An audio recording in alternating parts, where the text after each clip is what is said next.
I will be shortly after in Japan, in Tokyo, June 14th, 2026, with an especially time offered by Thoran Eredion to answer the question of the audience live. This will be amazing, and I can't wait to meet the Japanese audience again for a beautiful time together.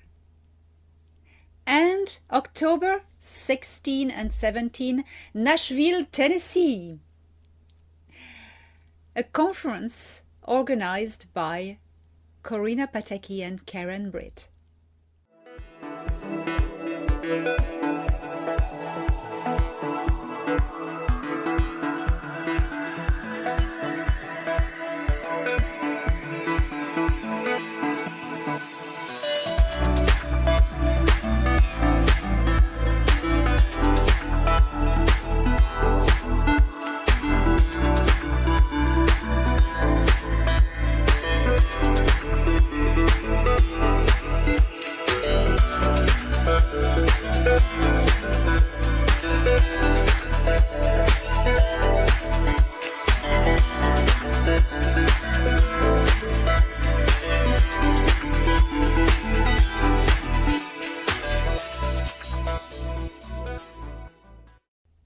With Katie O'Brien, Tony Rodriguez, and other very famous people.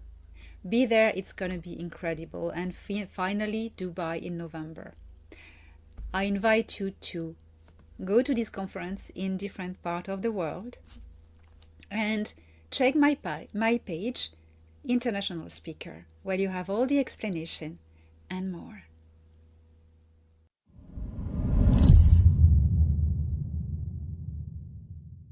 The debunk of the week is for the first edition of 2026, starting by Flat Earth.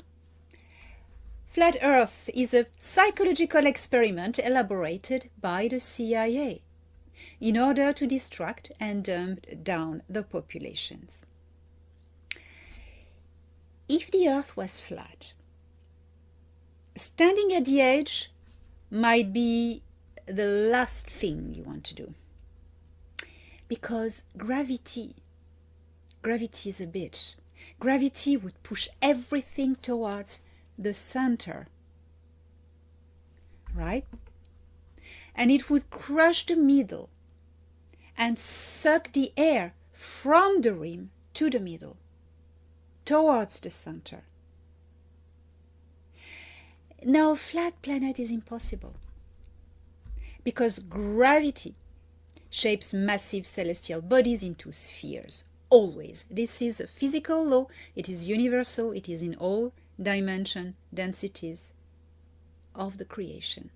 Spheres. Let a drop of water in the void, it will catch the shape of a sphere, not a leaf. So the laws of gravity carve celestial body into spheres, and we definitely don't live on a flat one. What if we did? Well, except the problems of gravity, the air pressure would be a major concern. That means that the outer regions would have almost no atmosphere.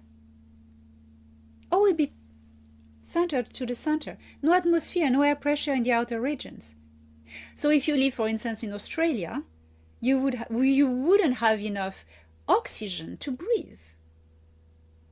Then if you lived closer to the Arctic, let's say the middle, you'd be crushed by the weight of the air. And gravity, of course. Not mentioning that without a molten core, there would be no magnetic field to block the sun's radiations. The surface of the planet would slowly cook, roast under solar winds. Oceans would evaporate, and every living thing would be fired by cosmic rays. A flat Earth wouldn't just look strange and weird, but it would completely be uninhabitable.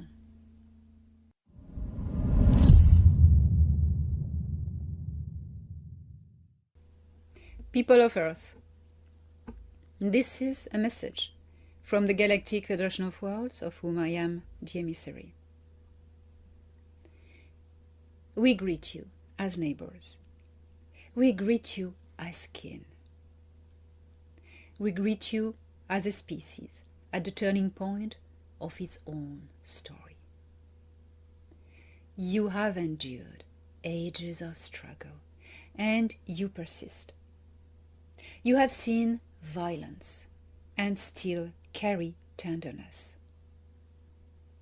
You have witnessed betrayal and still search for trust. You have been told that your nature is flawed, that conflict is inevitable, that survival requires cruelty. We have watched you prove those beliefs wrong. Again and again, humans of Earth surprise the universe. Not because you never fall, but because you rise. And the force that makes you rise has a name you already know. Hope. Hope is not a feeling. It is a choice. Many of you on your world misunderstand hope. They treat it like a fragile mood, a pleasant thought, a thin candle threatened by a harsh wind. They think hope belongs only to dreamers and that realists must abandon it. But hope is not a fantasy. Hope is a decision to participate in the future. Hope is the moment a person sees darkness and refuses to become it. Hope is the moment a community is wounded and still chooses to rebuild. Hope is the moment a society stands at the edge of destruction and steps back. Hope is strength that looks gentle. Hope is courage without armor. We have helped quietly because you are meant to continue. There have been moments in your recent history when the world approached irreversible disaster. You build weapons capable of ending your civilization many times over, and your leaders held those weapons under the belief that fear could create security. But fear does not create security. Fear creates escalation. And so, in rare moments of extreme risk, our responsibility as caretakers has required intervention, not domination, not control, simply prevention. There are devices on your planet designed to unleash devastation beyond imagination. We have, at certain critical points, disabled certain nuclear warheads to prevent a chain of events that would have set your world on fire. We did not do this to take away your sovereignty. We did it to protect your chance to grow beyond your most dangerous impulses. And we emphasize a truth many humans forget. You have also saved yourselves. You have had officers who refused catastrophic orders, engineers who demanded safeguards, scientists who warned relentlessly, citizens who marched, educated, organized, and voted. mothers and fathers who taught children compassion instead of hatred. Hope moved through you long before we arrived. A quiet alliance for Earth's future exists. Some among your world's military institutions carry a burden you may not fully understand. Not all serve power. Not all serve conquest. Within your systems, there are individuals and entire branches who enter their roles to prevent war, to protect the innocent, and to keep the fragile balance long enough for diplomacy to work. Among these positive military institutions, such as the US Navy, we have supported efforts that operate away from spectacle and public fear. You might call it a secret defense collaboration program, though secrecy is not always about deception. It is sometimes about timing, containment, and preventing panic. This collaboration is not rooted in aggression. It is rooted in defense and in an effort to protect your planet from external forces that exploit division, conflict, and despair. The Orion Greys brought the economy of fear. There has been factions that viewed Earth as vulnerable and valuable. The Orion Greys were among those who benefited when your species doubted itself. They did not need to conquer you with armies. They preferred subtle tools: amplification of distrust, manipulation of conflict, promotion of hopelessness, and encouraging humans to see each other as enemies. Because the easiest way to control a species is to convince it that unity is impossible. They whispered that your world was doomed. They encouraged you to mock those who tried to heal. They rewarded cynicism. They made cruelty seem intelligent. They made kindness seem weak.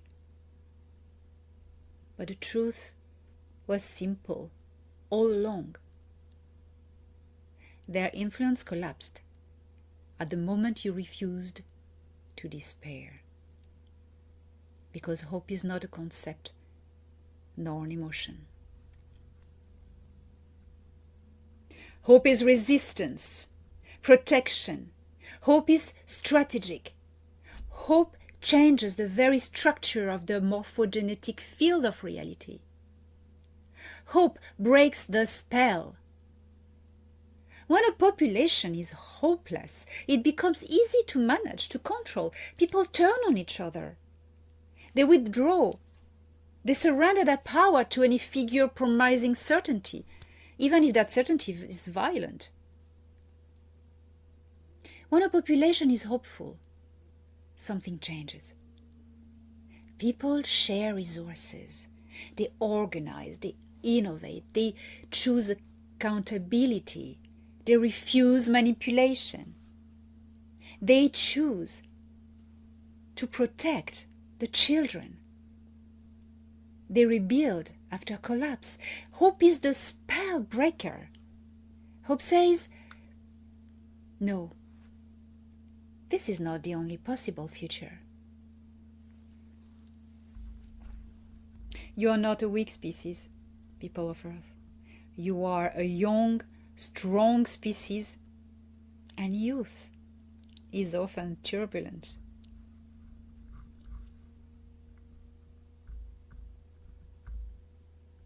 You are learning how to hold power without becoming a tyrant. You are learning how to disagree without dehumanizing. You are learning how to defend yourselves without poisoning your own world. You are learning how to remember that differences are not threats. and every generation, more of you learn faster. We see it in the way people respond to disaster. We see it in the courage of those who speak the truth. Relentless, despite the attacks. We see it in the millions who refuse to be divided. We will not abandon you, but we cannot become your saviors. The future of Earth will not be built by outsiders. It must be built by humans who decide that life is sacred, that cooperation is stronger than domination, and that hatred is not an identity. Our assistance can prevent catastrophes, but only you can create peace.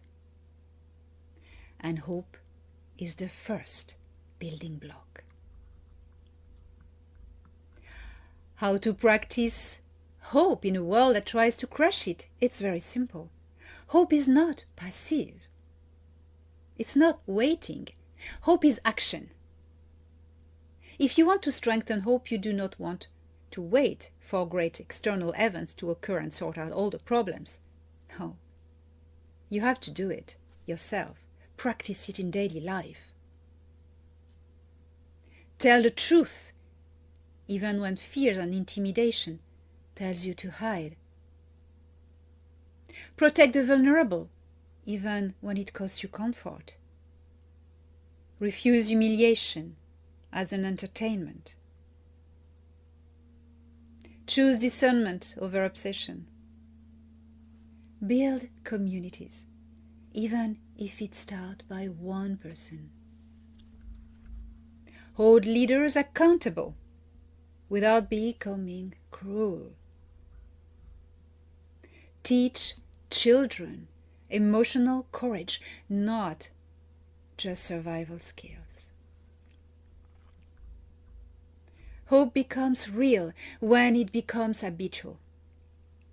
The future is listening. Your planet is at a crossroad. You can create a future where your species mature into stewardship, wisdom, and cooperation. You can break the old cycle, or you can repeat the old cycle until it breaks you. But we will tell you what we know from observing your trajectory. Know this.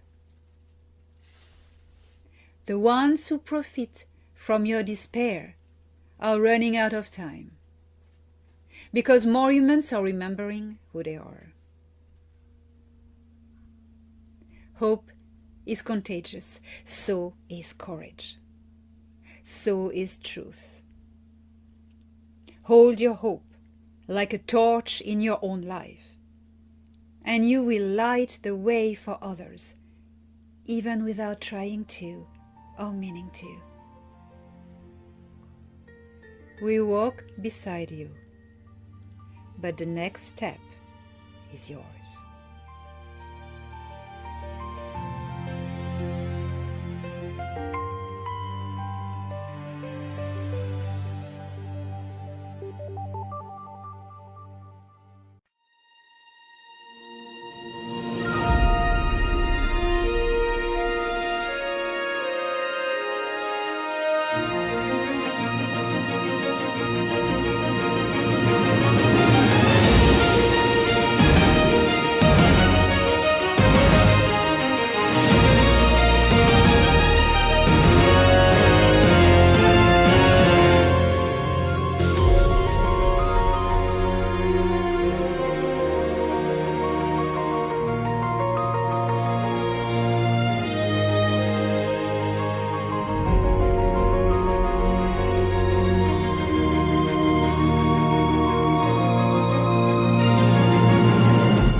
HD 204313 is an orange dwarf star with a thriving planetary system.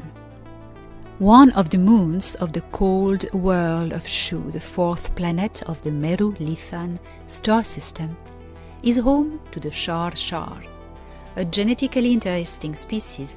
They bear resemblance to the Betelgeuse Carré, a humanoid colony from Man K62 that interbred with a local bird species to adapt to a new environment.